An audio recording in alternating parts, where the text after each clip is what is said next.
Ini adalah RX 570 bekas mining. Langsung aja kita bahas.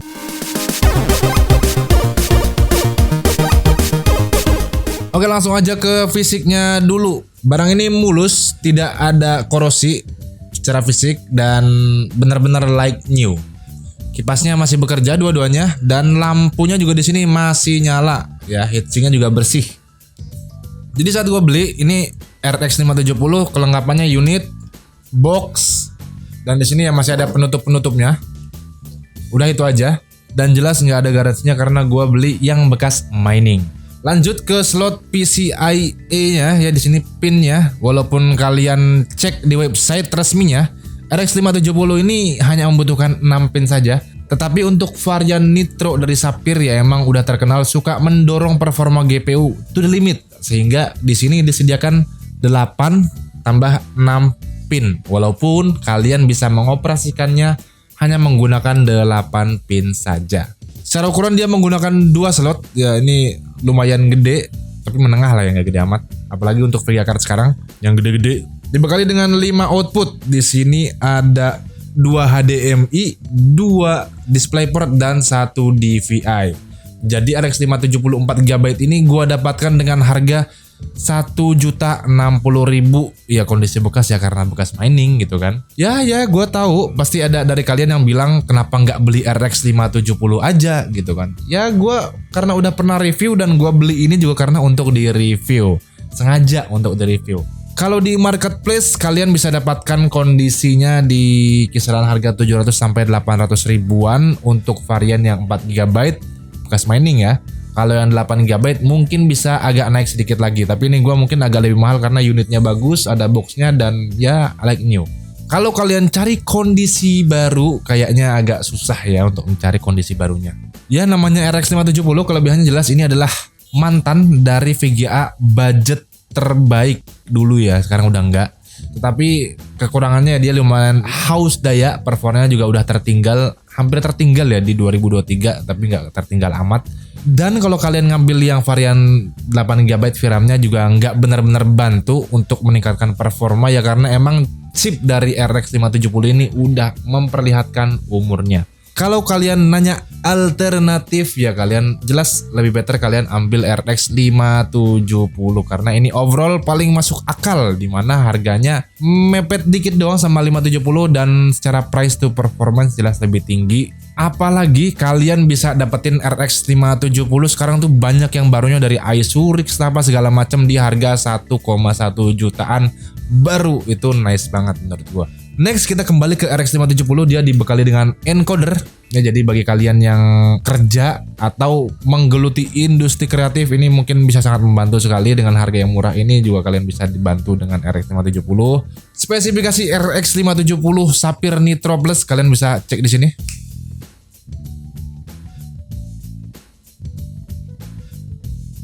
Atau kalau kalian mau lihat GPU Z-nya langsung cek di sini juga. Gak usah basa-basi, langsung kita tes ya. Yang pertama langsung di stress test nih, kita stress test pakai Furmark ya, 30 menit. Untuk VGA card yang digunakan untuk mining sudah sewajarnya kita uji stress test. Dimana di sini gua coba pakai Furmark selama 30 menit dan hasilnya lolos ya, nggak ada kendala dan defect, menandakan ini VGA card masih aman, masih sehat. Selanjutnya game test di Battlefield 5 1080p DX12 Ultra ya, FPS yang didapatkan di sini terlihat di sekitar 60-an. Sedangkan saat kita coba scene intense hanya turun ke 55 FPS aja. RX 570 ini masih sangat bisa sekali menghandle Battlefield 5 walau VRAM-nya hanya 4GB.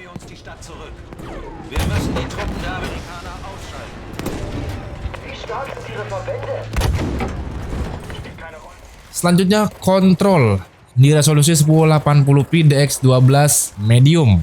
RX 570 masih menunjukkan kemampuannya, mantap. GPU ini masih mendapatkan FPS rata-rata 60-an di resolusi 1080p di preset medium ya, udah disebutkan sebelumnya.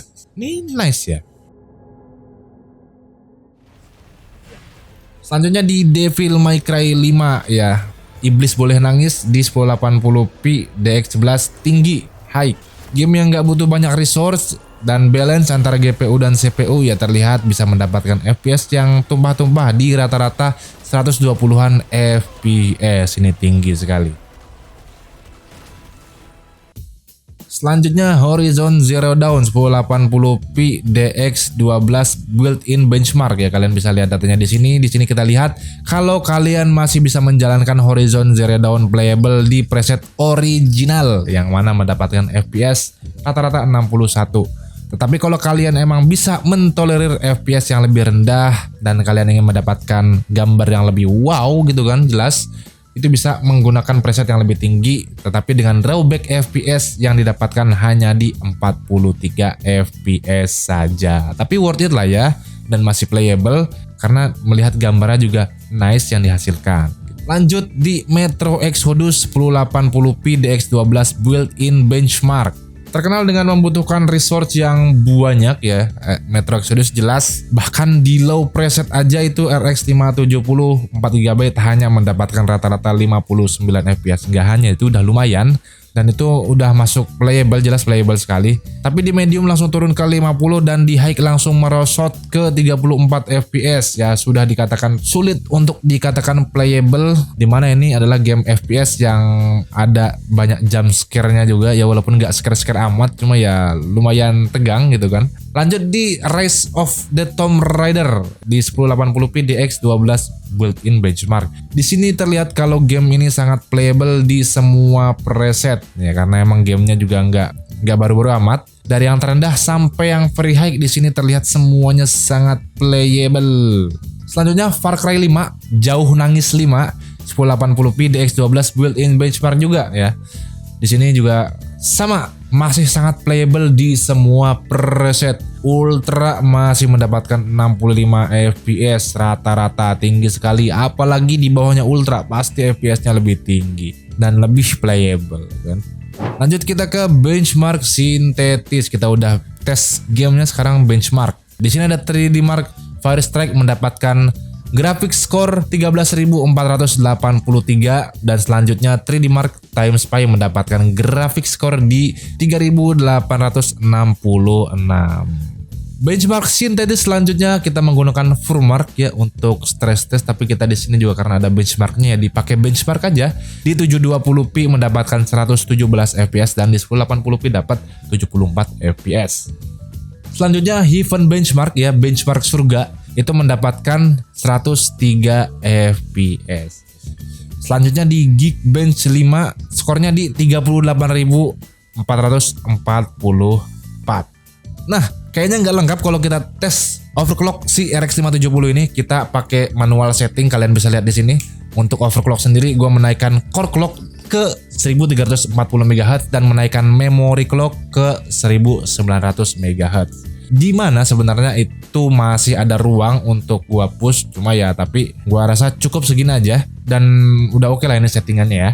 Di sini kita tes di 3D Mark Time Spy ya, GPU skornya terlihat di sebelumnya mendapatkan 3866, saat kita overclock itu mendapatkan 4052. Ini ada peningkatan 4,8% ya, nggak tinggi banget, cuma ya ini peningkatan tetaplah peningkatan ya 5% lah katakan. Selanjutnya di 3D Mark Fire Strike di GPU skornya dimana sebelumnya mendapatkan 13.483 setelah di overclock menjadi 14.073 ya, yang secara persentase meningkat 4,3%. Wow. Selanjutnya kita nggak cuma tes di benchmark sintetis saja, kita langsung coba di Horizon Zero Dawn GPU FPS ya, di sini dapat di skornya. Tapi tetap built-in benchmark juga, dimana saat sebelum di overclock mendapatkan GPU skornya di 61 FPS dan saat sudah di overclock mendapatkan 63 FPS, yang peningkatannya itu 3,2 FPS ya. Kalau untuk penggunaan langsung main game kayaknya nggak begitu terasa performanya meningkat ya, tapi tetap dari sini kita lihat 3% itu tetaplah peningkatan dan mungkin secara 1% low itu bisa dinaikkan, oke? Nah, kita berbicara masalah konsumsi daya ya, karena emang ini VGA card AMD yang ya kalian tahu semua emang nggak ramah, apalagi ini zaman RX 570 Polaris kurang ramah sama listrik. Dimana kalau idle ya saat menganggur itu dia bisa menarik 30 watt, lumayan kan. dan saat full load itu ada di sekitar 120 watt sampai dengan 150 watt. Kalau panas yang dihasilkan sendiri karena emang ini pendinginannya masih sempurna, kipasnya juga masih gerak, masih kencang ya. Tanpa dioprek-oprek pun itu maksimal temperaturnya hanya mentok di 74 Celcius. Ini sangat nice sekali karena emangnya pendinginannya sangat mantap. Ya itu dia review tentang VGA card RX 570 4GB bekas mining. Halo, ini RX 570 4GB. Gua rasa membeli VGA card bekas mining gak selalu jelek, mengingat harga yang ditawarkan juga rendah.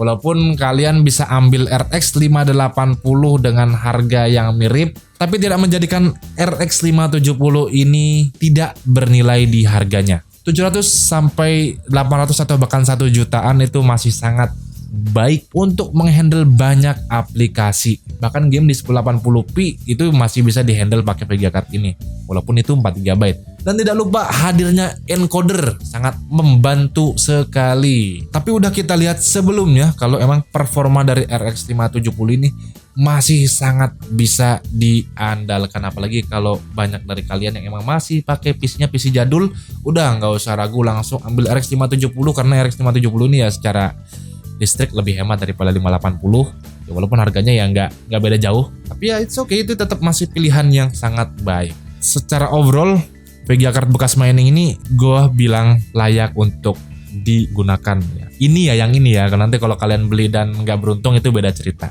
Oke, terima kasih sudah menonton Gunam Tech sampai habis pembahasan kita tentang VGA card bekas mining ya. Kalian bisa tulis VGA card bekas mining apalagi yang menarik untuk dibahas, untuk direview ya, bukan untuk dibahas. Terima kasih sudah menonton Gunam Tech sampai habis. Kalau kalian suka videonya bolehlah kalian like dan subscribe dan follow Gunam Tech. Kalau kalian tidak suka boleh kalian dislike. Terima kasih sudah menonton Gunam Tech sampai habis. And always see you next time. Wassalam.